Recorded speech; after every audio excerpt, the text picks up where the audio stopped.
15 rahasia maskapai penerbangan yang tidak kamu ketahui. Saat ini ada puluhan ribu pesawat di dunia. Pesawat telah menjadi transportasi umum bagi orang yang menghargai kenyamanan dan waktu. Tetapi bahkan mereka yang terbang setiap minggu tidak selalu tahu tentang rahasia di balik layar perjalanan udara. Penumpang tidak menduga bahwa orang yang bekerja di bandara dan di kabin pesawat punya banyak rahasia yang terkadang lebih baik tidak diketahui. Tetapi tetap saja, agar lebih nyaman dan percaya diri, ada baiknya tahu tentang beberapa rahasia.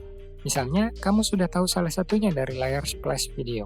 Dalam edisi ini, kami akan memberitahu kamu rahasia yang disembunyikan dari penumpang yang dapat menyelamatkan kesehatan dan bahkan nyawa kamu. Dan baiklah, duduk nyaman dan ayo mulai.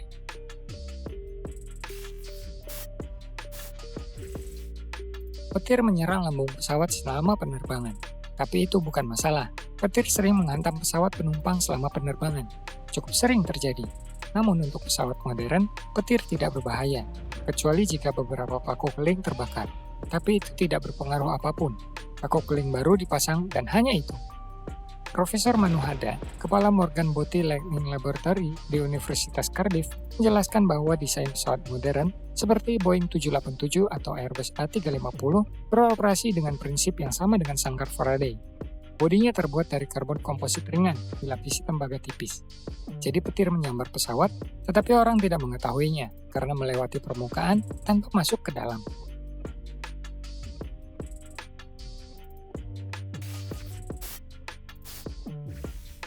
Penerbangan berlangsung lebih lama untuk keuntungan maskapai. Terkadang keberangkatan penerbangan ditunda karena berbagai alasan selama setengah jam atau bahkan 1 jam. Dan pesawat tetap sampai di tujuan tepat waktu. Ini karena maskapai menyesuaikan jadwal dan waktu penerbangannya dengan jadwal bandara.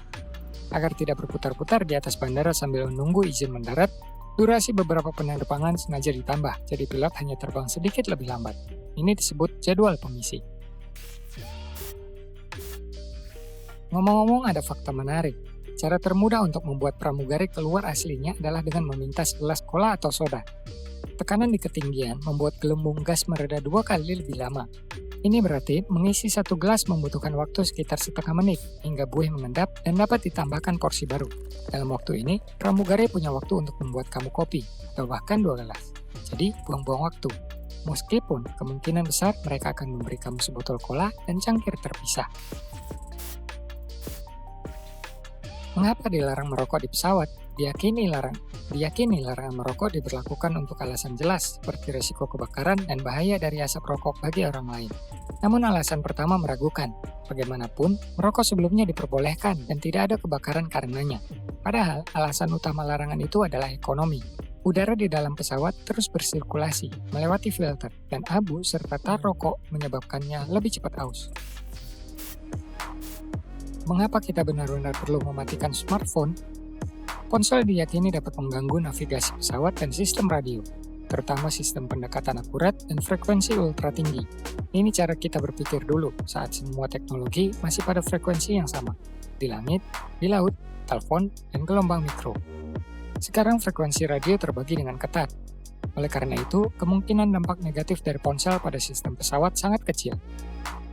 Jika 5 orang berbicara di telepon saat lepas landas, tidak ada hal buruk yang akan terjadi.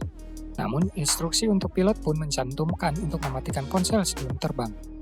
Departemen Keamanan Maskapai menjelaskan, syarat tersebut karena selama lepas landas dan mendarat, penumpang harus menyadari situasi dan bisa merespons pada saat darurat. Oleh karena itu, di pesawat, kamu diminta untuk mengencangkan sabuk pengaman, menyimpan barang-barang, membuka tutup jendela untuk melihat yang terjadi di luar jendela. Ponsel dianggap sebagai gangguan tambahan. Kamu tidak akan menyesal jika sopan. Pramugari mengakui bahwa semakin kamu tulus kepada mereka, semakin rela mereka melakukannya. Misalnya, porsi kamu tidak cukup dalam penerbangan jarak jauh. Tanyakan dengan sopan dan kamu bisa mendapatkan file dan kelengkapan dari kelas 1. Tergantung pada kesopanan kamu. Tangga yang berisik, pasti kamu akan mencoba pindah jika kamu dengan tenang bisa menjelaskannya. Ingin mengetahui hasil pertandingan sepak bola, tetapi tidak mungkin dalam penerbangan, pramugari mungkin akan mencari tahu jika dia menyukai kamu. Tetapi mereka tidak akan melayani pembuat onar lebih dari syarat minimal. Sedikit penumpang tahu, masker oksigen hanya cukup untuk bernapas selama 15 menit. Diyakini, waktu ini akan cukup bagi pilot untuk menurunkan pesawat ke ketinggian yang memungkinkan untuk bernafas normal. Ketika masker oksigen jatuh, pilot menurunkan pesawat sesuai batas yang diizinkan dan mencari bandara terdekat untuk pendaratan darurat. Pencarian ketinggian untuk pernapasan normal butuh waktu 15 hingga 20 menit. Lalu dari mana mendapatkan oksigen bagi penumpang pesawat selama 5 menit yang kurang?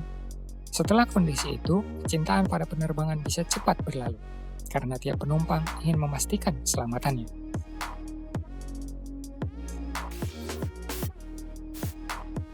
Knop wastafel.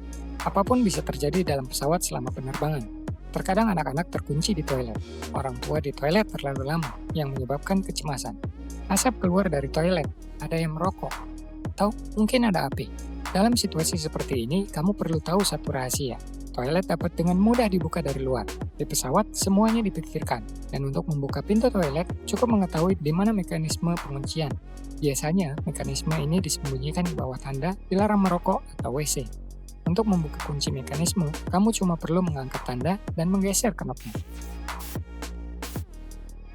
Pegangan tangan di bagian dalam pintu pesawat.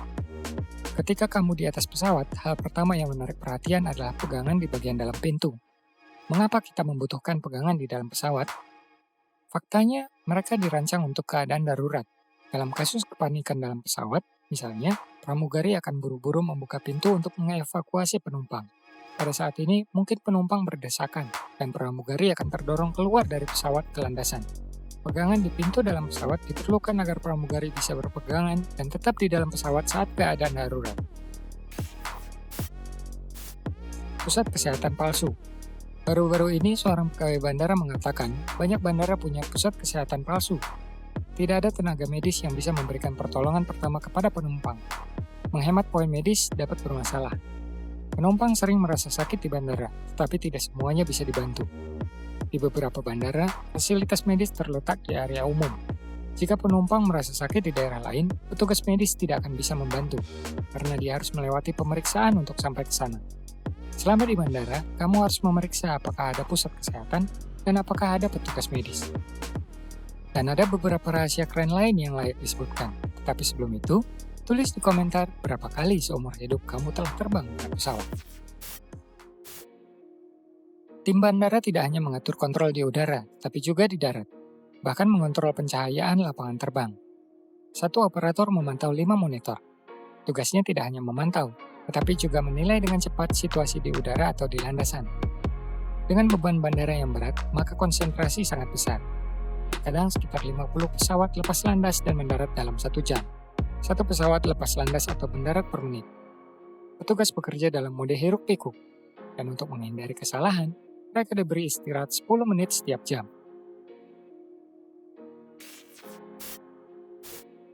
Kerusakan kecil. Pesawat hampir tidak pernah berfungsi penuh. Mekanik selalu memiliki daftar panjang kerusakan kecil pada setiap pesawat. Sebelum setiap penerbangan, mereka memeriksa kondisi teknis pesawat. Kerusakan yang tidak kritis dan tidak mengancam nyawa penumpang tidak akan diperbaiki. Kerusakan seperti itu tetap ada sampai inspeksi pesawat berikutnya. Tidak diketahui sampai kapan perbaikan kerusakan kecil pesawat akan ditunda, karena selama mekanik menganggapnya tidak penting, dia berhak untuk membiarkannya. Makanan pesawat. Sebagian besar maskapai menyajikan makanan berbeda untuk pilot, dilakukan khusus untuk menghindari keracunan. Jika satu pilot keracunan makanan, pilot kedua akan dapat mengoperasikan pesawat secara normal. Terkadang, pada penerbangan malam, pramugari sengaja menunda dan tidak membawa makanan untuk penumpang. Ini dilakukan untuk penghematan. Atau pada malam hari, banyak penumpang tertidur tanpa menunggu makan malam, dan pramugari tidak perlu repot-repot menyajikan makanan. Memeriksa penumpang. Prosedur pemeriksaan mungkin agak janggal bagi penumpang. Petugas keamanan meraba-raba dari ujung kepala hingga ujung kaki. Bahkan akan lebih tidak menyenangkan bahwa di beberapa bandara kamu terlihat telanjang bulat. Pada saat melewati pemeriksaan, sosok telanjang terlihat di layar monitor. Semua diamati oleh staf inspeksi bandara. Alat ini disebut pemindai telanjang. Bandara besar memiliki kamera yang dapat membedakan penumpang di bawah pengaruh alkohol atau obat-obatan. Model kamera yang lebih canggih dapat melihat seberapa agresif penumpang saat ini. Namun, saya tidak tahu bagaimana caranya. Di bandara besar, semua zona dipasang kamera semacam itu. Saya harap topik ini menarik bagi kamu, dan sekarang kamu tahu sebagian besar rahasia maskapai penerbangan. Jika begitu, beri tanda like, subscribe ke channelnya, dan kamu tahu apa yang harus dilakukan dengan bel. Terima kasih telah menonton, dan ngomong-ngomong, jika punya waktu, lihatlah beberapa edisi kami yang akan datang. Kenapa tidak?